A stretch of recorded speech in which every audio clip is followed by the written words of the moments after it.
Assalamualaikum warahmatullahi wabarakatuh. Perkenalkan, nama saya Yola Marcella dengan NIM SSI 202303621.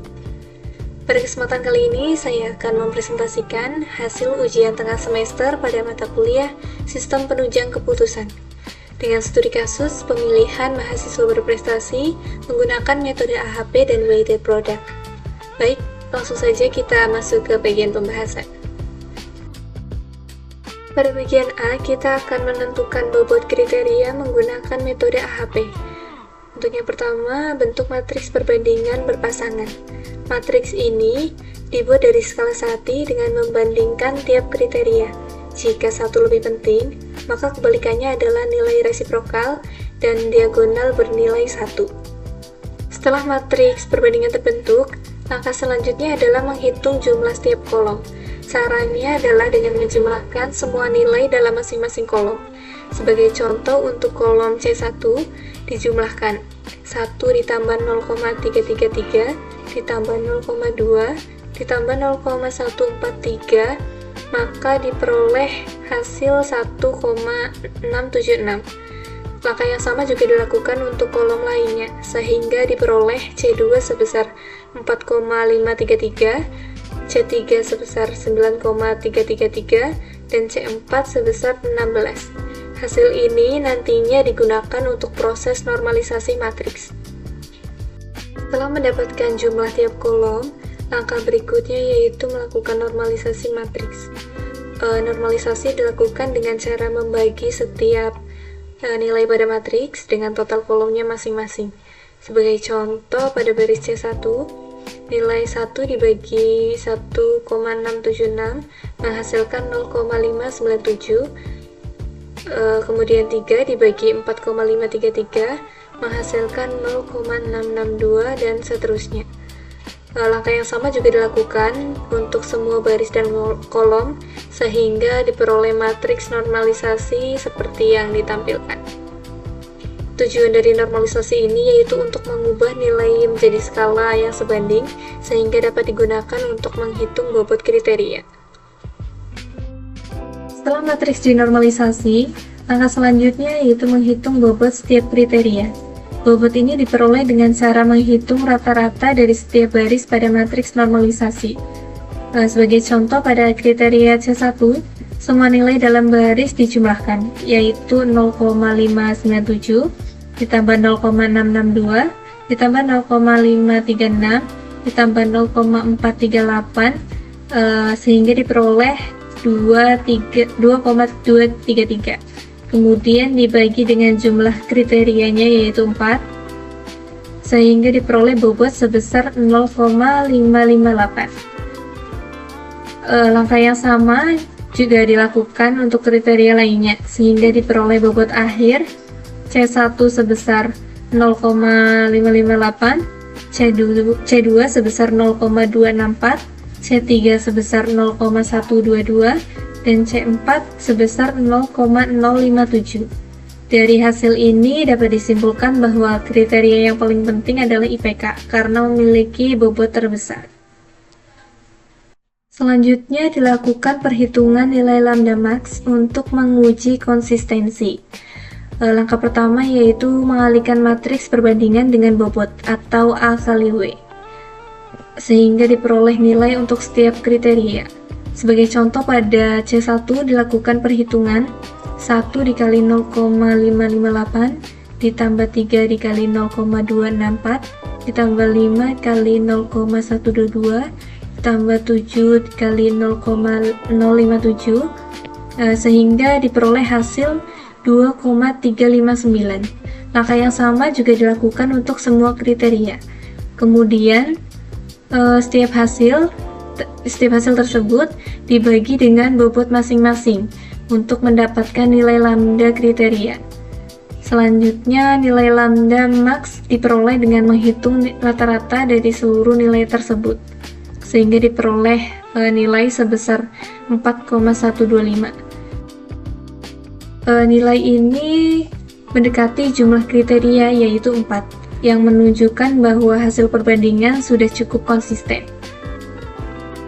Selanjutnya dihitung nilai konsistensi indeks atau CI untuk mengukur tingkat konsistensi.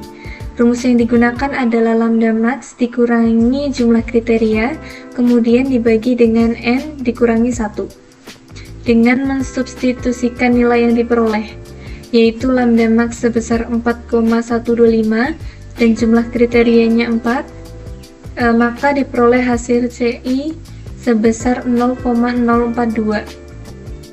Selanjutnya dihitung konsistensi ratio atau CR untuk mengetahui apakah matriks sudah konsisten atau belum. Rumus yang digunakan adalah CI dibagi dengan RI. Untuk nilai CI yang diperoleh yaitu 0,042 dan nilai RI untuk 4 kriteria adalah 0,90. Setelah disubstitusikan, diperoleh nilai CR sebesar 0,047.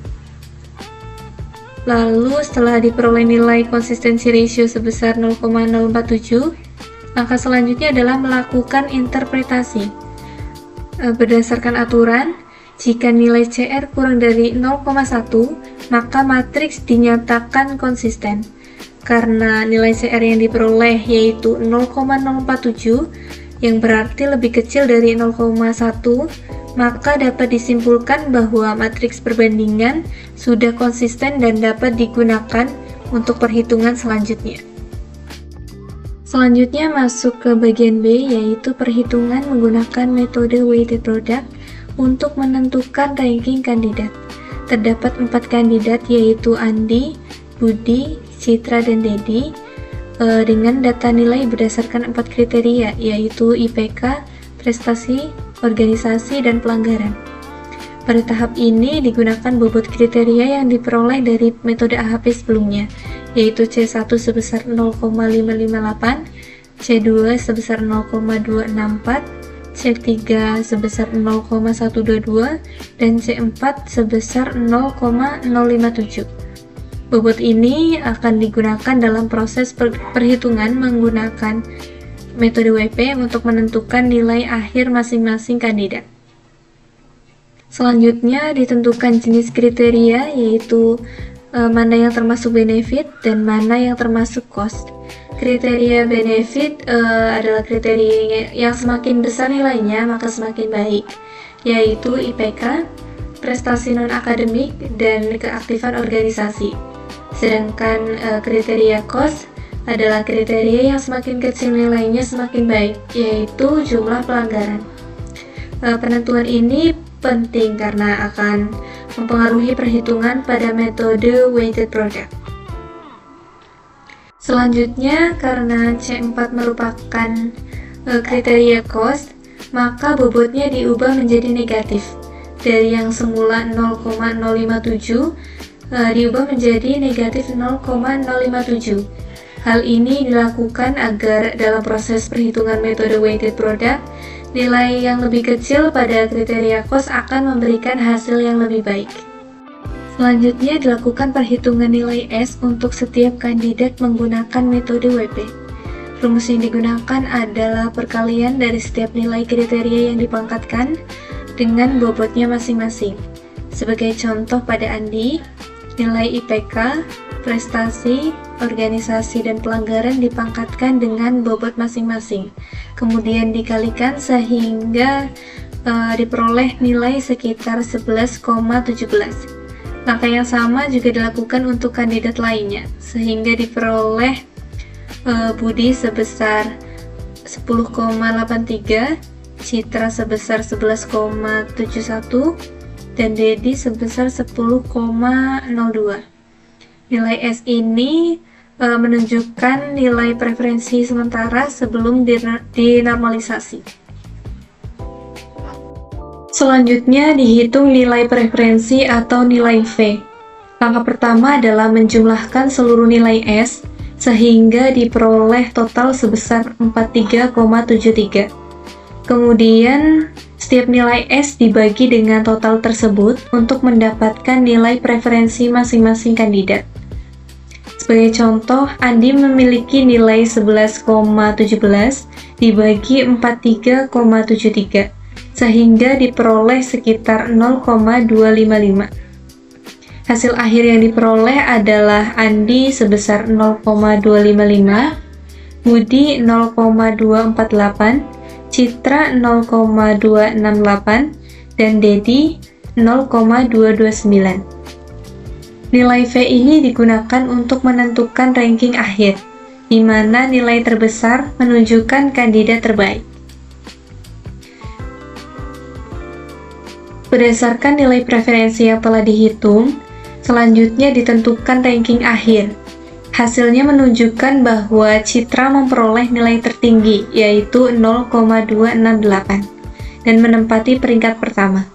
Diikuti oleh Andi dengan nilai 0,255, kemudian Budi 0,248, dan terakhir Dedi 0,229.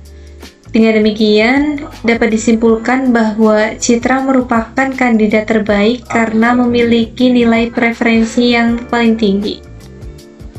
Sekarang masuk pada bagian C, analisis. Siapa yang terpilih sebagai mahasiswa berprestasi? Berdasarkan hasil perhitungan menggunakan metode AHP dan WP, mahasiswa yang terpilih sebagai mahasiswa berprestasi adalah Citra. Hal ini karena Citra memiliki nilai preferensi tertinggi dibandingkan kandidat lainnya, yaitu sebesar 0,268.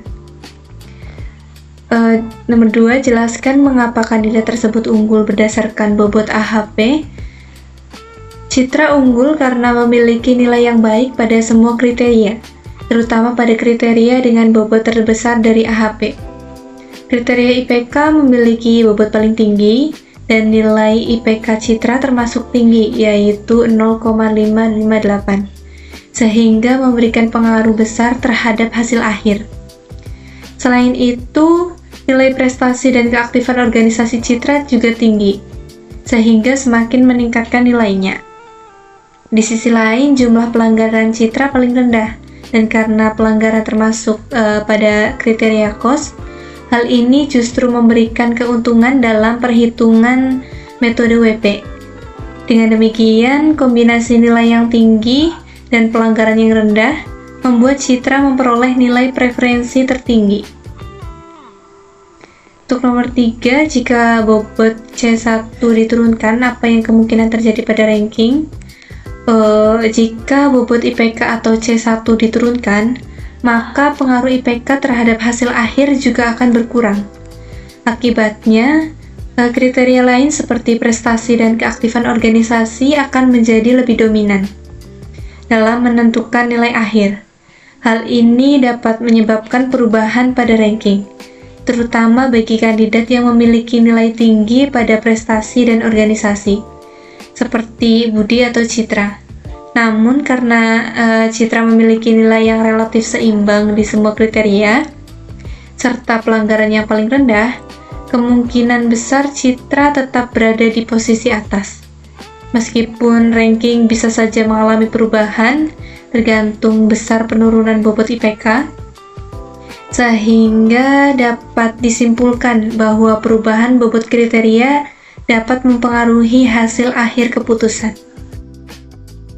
Berdasarkan seluruh proses perhitungan yang telah dilakukan dengan menggunakan metode AHP dan WP, dapat disimpulkan bahwa metode AHP digunakan untuk menentukan bobot kriteria, di mana diperoleh bahwa kriteria IPK memiliki bobot tertinggi, sehingga menjadi faktor paling dominan dalam penilaian.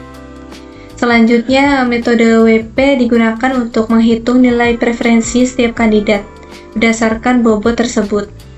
Hasil perhitungan juga menunjukkan bahwa Citra memperoleh nilai preferensi tertinggi, yaitu sebesar 0,268, diikuti oleh Andi, Budi, dan Dedi. Hal ini menunjukkan bahwa Citra merupakan kandidat terbaik karena memiliki nilai yang seimbang pada seluruh kriteria, terutama pada kriteria dengan bobot tinggi, serta memiliki jumlah pelanggaran yang paling rendah. Selain itu, hasil uji konsistensi pada metode AHP menunjukkan bahwa matriks yang digunakan sudah konsisten, sehingga hasil perhitungan dapat dipercaya. Cukup sekian hasil analisis yang dapat saya sampaikan dengan menggunakan metode AHP dan WP. proses pengambilan keputusan dapat dilakukan secara lebih objektif dan sistematis. Terima kasih atas perhatiannya. Wassalamualaikum warahmatullahi wabarakatuh.